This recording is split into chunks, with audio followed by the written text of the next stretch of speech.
Okay, hi guys, it's Jackie M here, and I'm on day 28 of 30 days of 30 Asian ingredients, and we have come to something called Lye Water, and I'll show you what it looks like. Held this up a couple of times in my previous broadcast. Okay, there's a really grotty bottle, as you can see, because I don't generally use it. I just kind of like I'm one of those Asian grocery hoarders, and I'll go out and buy all kinds of different things that remind me that, oh yeah, I'm sure I've got a recipe I can try this out with one day sort of thing. So I'm going to try this out with making homemade noodles today, right? Now, lye water in Chinese is called gan sui, and it's what gives the yellow color to things like Hokkien noodles, or what we usually call egg noodles. What did I do with my laptop? Okay, okay, here you go. Hokkien noodles, right? I'm sure everyone's familiar with Hokkien noodles. As you can see over here, they usually have a very distinct yellow color, and they also called egg noodles. But the fact of the matter is, most recipes for Hokkien noodles do not, in fact, contain egg. Okay, I do make my own noodles, but for something called in Hakka, ban mi or ban mi or ban ne. Okay, and what it is just it does not use lye water. It's just flour, egg, water, and salt. And we used to make that as a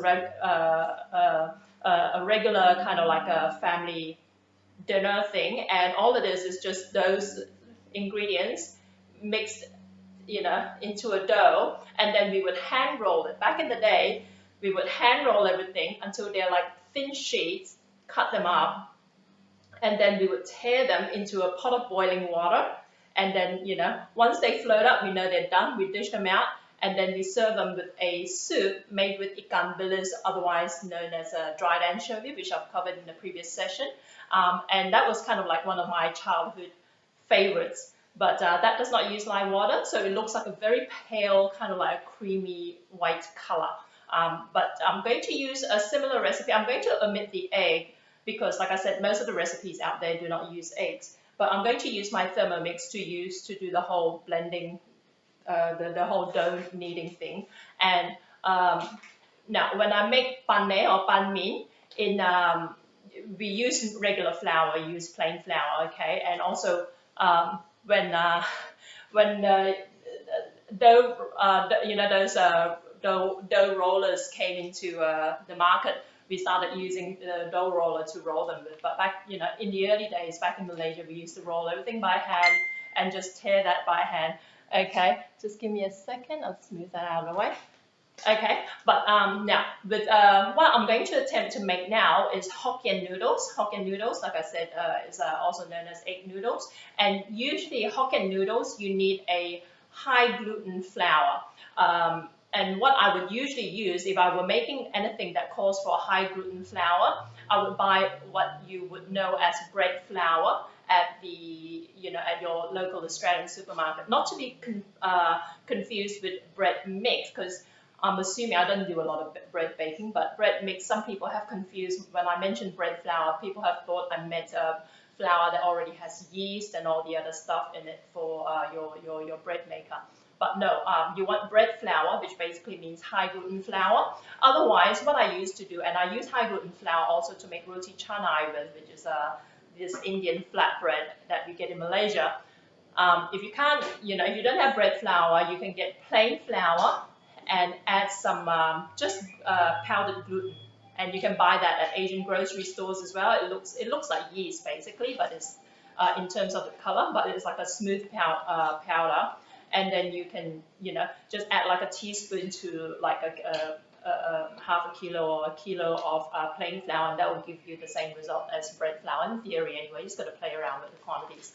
But because I don't have any bread flour today, I dug this out in my pantry, another one of those ingredients that that I tend to collect. And this here is actually from an Asian grocery store, and it actually does say that it is high gluten wheat flour. Okay, so don't get too put off by the fact that I'm not using like what you would recognize as flour, but it is basically flour. It is basically in theory should be the same like bread flour. So I'm going to give it a shot. and we'll see how we go. So essentially, I'm going to use, like I said, the Thermomix to do the kneading with, because I don't have a dough mixer. So anyone out there who has a dough mixer, they want me to promote, send it over my way. And then I'm gonna roll it with this pasta roller, and then I'm going to cook the noodles in my Scanpan that's got some water heating away. Okay, so I've got this here, and I'm just going to do a couple of cups of it. And I'm going to turn on the dough function. Okay, this takes. If anyone out there has a Thermomix, or they would know that you can use the cup that goes over the top as like a measuring cup. It takes like 100 ml volume. And you can see I'm very lazy here. I hope I'm up to 3. I think I counted 3. 4. Is anyone counting with me? I basically want like 2 cups of flour. Okay.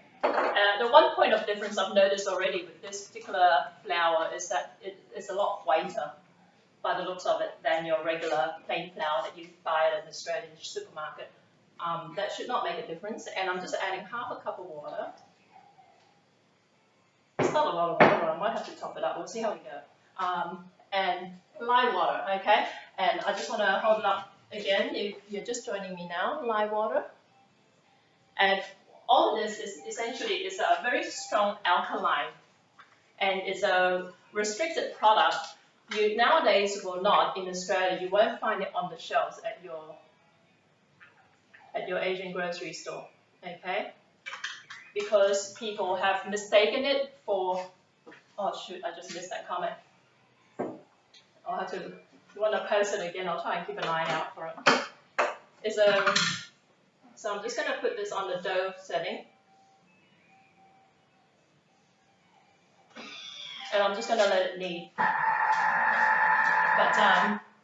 yeah, if you posted a comment that you wanted me to address, sorry, I missed it when I was busy out the bags. I'm about 5 feet away, about 4 feet away. But anyway, Lye Water you will not find on the shelves at your Asian grocery store. You have to go up to the counter and ask for it, okay? And I guess it has to be one of those Asian grocery stores that does supply to restaurants and that sort of stuff. That will be your best bet. Not to say that others won't carry it, but it's just that generally we Asians don't really make our own noodles. You know, this is one of those dirty little secrets. We tend to buy our noodles, okay? So yeah, ask for it at the counter, and the reason why it's restricted is because it's basically poisonous, okay? So you don't want to be drinking it. It's been mistaken for like straight water in the past apparently, and people have tried to drink it, and then you know, it burns through your guts. So and you want to use only a very small amount, and what it actually does is that it gives this kind of like a bouncy, I wouldn't say al dente, but it kind of like adds that extra bounce to your noodles. And also apart from that, one of the side effects of it is that it does turn your noodles quite yellow, so that when you boil your noodles, the water at the end of it will end up like with a yellow tinge, okay? Now, growing up in Malaysia, I think there is some recognition even among Asians, you know, despite our consumption of a lot of noodles, that this isn't probably like healthy in large doses. So sometimes when we buy noodles, if it looks too yellow to us, it's a little bit off-putting. And we generally kind of like, you know, and you can almost taste it. It's kind of funny, kind of like almost bitter aftertaste if you use too much of it. So you have to be careful how much you do in fact use, okay? So this is Lye Water, and I've basically just added 1 teaspoon of it in my batch of 2 cups of flour, and I'm just going to check on it and see how it's looking now. Okay, it's just kind of like very crumbly at the moment, and I'm going to give it a couple more minutes. If I need to, I'm just going to add a touch more water to it. But with dough for noodle, you need quite a tough dough. You know, it's not going to be soft and like really gooey sort of thing, because basically, yeah, that's how you want it. When I make the banh mi, like I said, I might do another broadcast in my next series that involves banh mi, because that's you know, very popular. I've done a broadcast in the past of it, but I had no one running around, and there were so many thumbs down to that video that it frustrated me. But yeah, banh mi is like I said, we don't use Lye water in that, and we do add egg in it. So all it is just like essentially what my mom calls one bowl of water, which is equivalent to about 250 mils of water. I always interpret one bowl as 1 cup, maybe a little bit less than 1 cup. Is all I got. 1 pound of flour and 1 egg and 1 tablespoon of salt, and that's all it is. And you just mix it up in the dough. And then my dad, when he used to make it, used to kind of like pound it. And the whole pounding process, in theory, apparently gets the air out of your mixture, and it also applies to making fish balls and beef balls and all that sort of stuff. It's all about the whole pounding that yields ultimately a very kind of like a nice textured noodle, or you know, whatever it is you're making. Okay, so this is still very, very crumbly. I'm just going to see if I can work it by hand a little bit. Okay. I'm just going to show you what it looks like. So this is very, very tough. I might just add a touch more water to this, and then work it a little bit more. And then I'll roll it out, okay? Is there much difference with egg texture? You know, I've never actually tasted any difference. I think the egg is more like a luxury ingredient that you know, manufacturers omit because it's expensive. So I can never be sure. So I never, when people tell me they don't want egg noodles because they're for whatever reason, you know, they're I don't know, vegetarian or vegan or whatever, that sort of thing, I don't kind of like try and tell them all of that there's no egg in it, because I'm not counting on the fact that there are some versions of egg noodles that do in fact contain egg. So I don't actually know.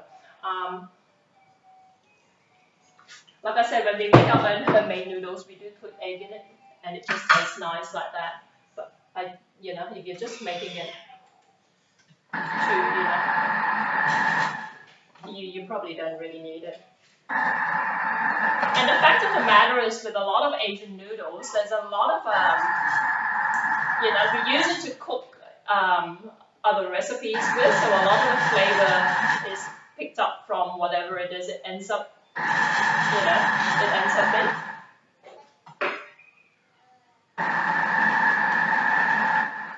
Okay, that's looking a little bit better. What I might do is just take it out of my bowl and then finish it off on the bench. And I'm just going to just run out of gas on this one.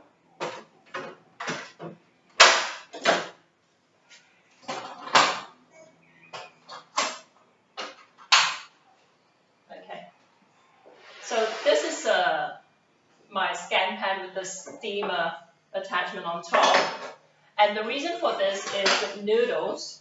If you're making Hokkien noodles, right, it should be steamed, okay, not boiled. You would boil it if you are using it in a recipe after the fact, but you know, or if you were using it straight in a soupy noodle dish after the fact. But generally, the Hokkien noodles that you buy at the store, during the manufacturing process, they would have been steamed, not boiled. And also with other types of egg noodles, this recipe really works for pretty much any kind of like wheat noodle. Okay, so if you want a thin wonton noodles, it's the same recipe. You want it like, you know, the broader wonton noodles, the same recipe. And really, depending on what you use it for, because wonton noodles, if you're familiar with it, are these kind of like the skinny egg noodle that we use in a very specific dish. Of course, you can use it in other dishes as well, but one of the most popular ways of using wonton noodles is in this dish called wonton noodles, right? Okay, and essentially what they are like poached noodles, poached really skinny wheat noodles, with that's served with a kind of like an oyster sauce-based sauce. My recipe uses oyster sauce, thick caramel, which I've covered, and I use some abalone sauce in mine as well. And essentially, you boil the noodles in water. Okay, you buy the noodles from the grocery store, you boil them in water, take them out, and then you stick the sauce over it. But those noodles, the particular type of noodles you buy from the store, the thin egg noodle, come in two different varieties, and you've got to make sure you get the right one. You want the one that hasn't actually been cooked, it's actually raw, okay? And the way you tell the difference is that it will be kind of like dusted in flour in the packaging. So look for the thin wonton noodles that look like they've got flour through them, okay? And that's what you need for that particular dish. If you were using thin egg noodle for like a stir-fry dish, you want the ones in the package that don't have any flour through them. It means they've been steamed, you know. So those are cooked wonton noodles. And if you were using that in your wonton noodle dish, you might find that it's a little bit tough and al dente. Those kind of noodles you would use in stir fries and that sort of stuff. And I wish I had the time to cover also noodles that are, you know, how they look when they're deep fried and that sort of stuff. But I'm just showing you Hokkien noodle today.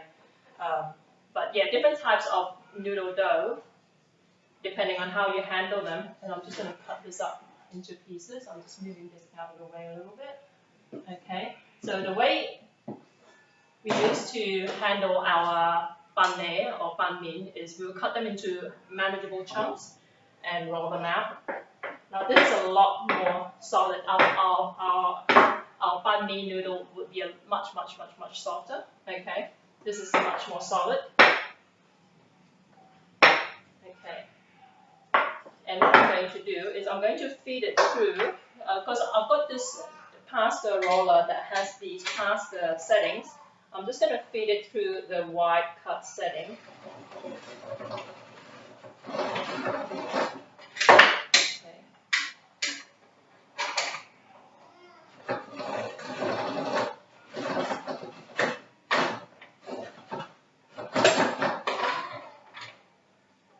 Pasta maker is struggling with this.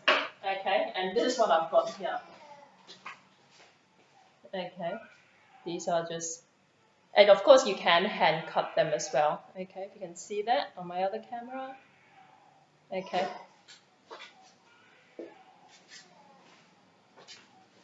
So they do come out quite smooth at the end, but like I said, you can hand cut them. Like just roll everything by hand and then just cut them up by hand. I hope you can see this here a little bit. And of course you can use the dough. If you're using this roller, you have to kind of like start from a large setting, you know, otherwise it won't feed through properly. And then you've got to work your way through to the smaller settings. But if you remember, Hokkien noodles aren't actually thin or flat, right? They're kind of like almost quite fat, like udon noodles. So you don't want to, when you're rolling it by hand or even in the pasta roller, you don't want it too thin. Again, it really depends on the type of noodles you're trying to make. So I've got these here, and I've just greased the steam pan with a little bit of oil, and I'm going to place these in here. And if you can hear that, I can hear this in the background, baby crying. That's not Noah, okay? So that's what he's watching on his Lenovo tablet. So don't report me to child services or whatever.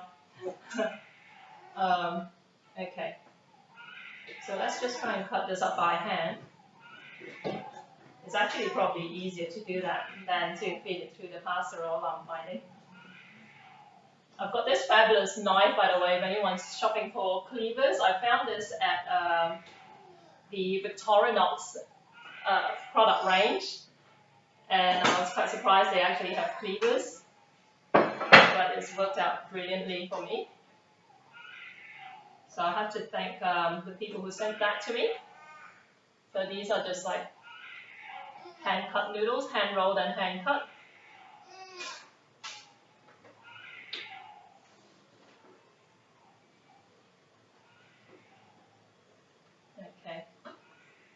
So this is going to turn a bit yellow when you steam it some more.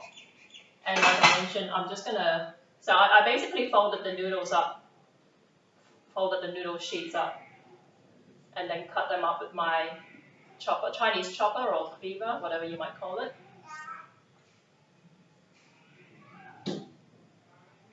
So these are essentially what we call Hokkien noodles. Okay, and if you want to make thinner ones as well, you can. I tried the thinner like noodle setting once before. It didn't work out very well. I'm just going to give it another shot. Because this pasta roller has both a wide noodle and a thin noodle setting. Don't know if any one of you's got one of these at home. Seems to be quite popular, but it seems like the quality varies quite greatly. Depending on if you buy them at like a cheap discount store, you may struggle with them lasting very long in your kitchen. But let's just try this. Okay. It's not gonna work.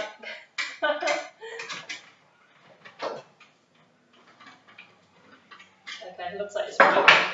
Doesn't matter. But let's just try and hand cut these, right?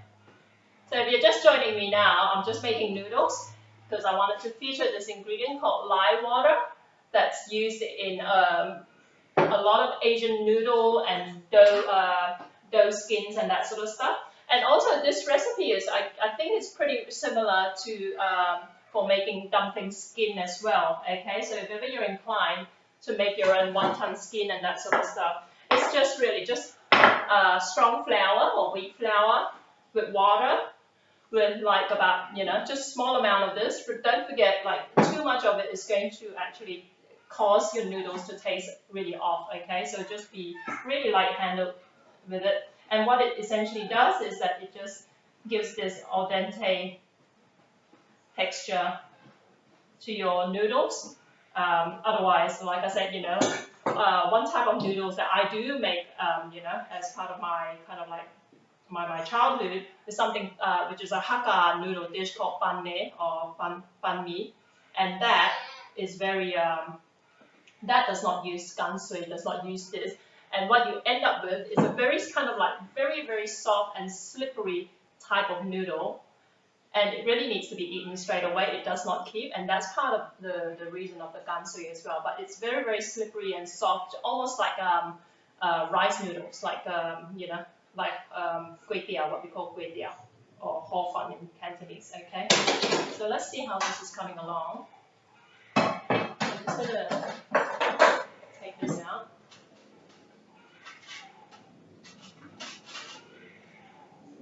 This is actually quite tough, this particular recipe. Now, if you were to blanch it, then you'll be able to use it in your soup and that sort of stuff, okay? But as it is at the moment, it's quite strong and quite tough because of the recipe. I'm just going to pull the next batch a little bit longer because they do expand a little bit once they're cooked.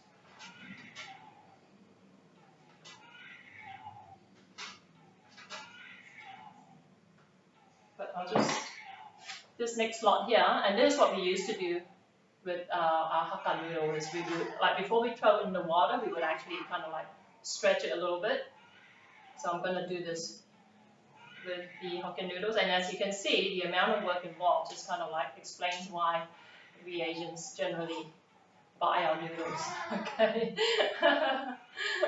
if you're trying to cook for a family of 10, like I come from a family of 10, you can see why we much prefer to just get someone else to make our noodle. Okay. And the reason why you need high gluten flour is, in case you don't know, is that it gives that stretchiness that you get with bread and that sort of stuff. That's why I said bread flour is high gluten flour, is what you would use for this particular recipe, because you want that kind of like stretchiness that you get from, from your regular loaf of bread as well. Otherwise, it will just be very kind of like, it'll just be pretty much like fall apart, as you bite them. Okay, and I'll just show you what this looks like cooked out, and usually they would kind of like feed it through. There you go.